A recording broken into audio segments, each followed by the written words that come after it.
È il secondo giorno di Simac Tanning Tech ed è il secondo giorno anche del nostro collegamento visioni, giorno clou, giornata clou della fiera come sempre, e giornata clou anche qui allo stand K1, da cui trasmettiamo in tutte con le interviste ai personaggi, ai protagonisti della fiera, organizzazione di Simac Tanning Tech in collaborazione con MPA Style.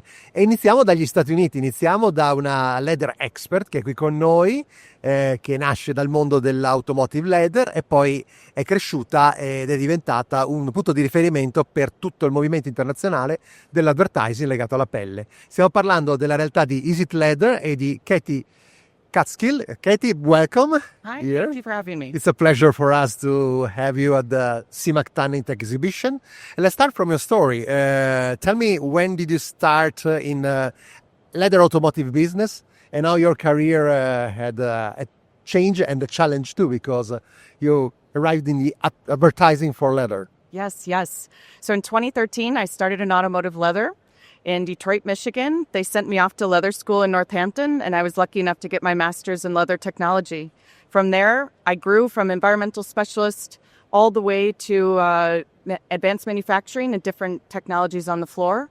And then went and found out there's a little bit more than just automotive in the leather industry. I wanted to experience more, and I landed in the advertising area. So how do we actually get information about real leather to consumers and educate them about what's real, what is vegan leather, because that's not really a thing, and teach them the difference. You're talking about educating the consumers. What's the situation for consumers now in the knowledge of leather? Consumers are largely unaware of the differences, and they don't know by touch and feel, because there's a lot of ways that brands can kind of disguise what they're really using. A lot of it can be a profit way for brands to get increased margins if they put in a cheaper product. And so this is something consumers deserve to know. And so for us, it's about transparency. And consumer has the right to choose what they want, but they should know if they're getting leather or not. And that's what we're here to teach them. But they don't really know what they're buying today. Are you working with tanneries, organizations, machinery producer, who else?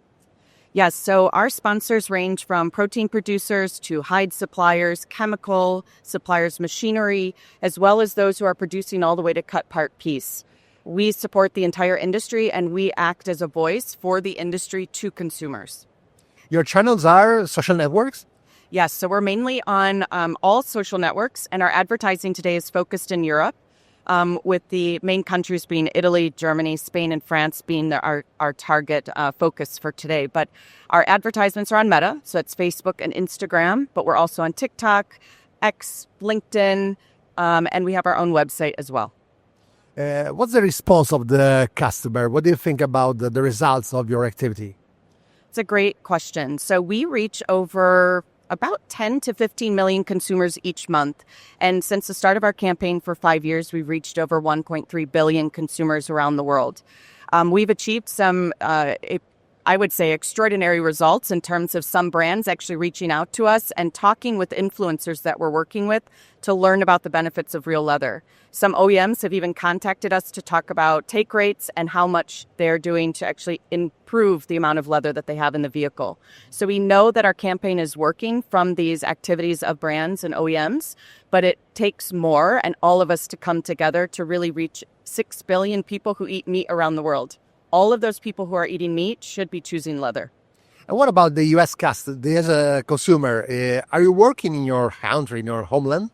We have a small percentage in our country, but we have to focus our money and the money that we have today to be most effective. So for us, we're focused in Europe, but we will grow back into the US customer as the campaign and sponsorship grows. The last question, is there an urgent need of the consumer that the leather business hasn't satisfied? That's a great question. I think the urgent need is for us to explain to them the responsible and sustainable nature of our product in a way they can understand. They don't care about tanning. They don't care about our machines. We love that, but they don't care about that. They are worried about putting food on the table. We have to communicate to them in a simple way to say it's responsible and it's sustainable to choose leather. And that's the urgent need that the consumer doesn't even know they need, but they want to choose something that's good for their family, and we have to give them that simple message. So less technical things and more storytelling, more or less. More story, more emotion, more feeling of what leather means to us, and we share that story with them. Thank you very much, Katie Kutskill. Noi ci vediamo tra poco con un altro ospite.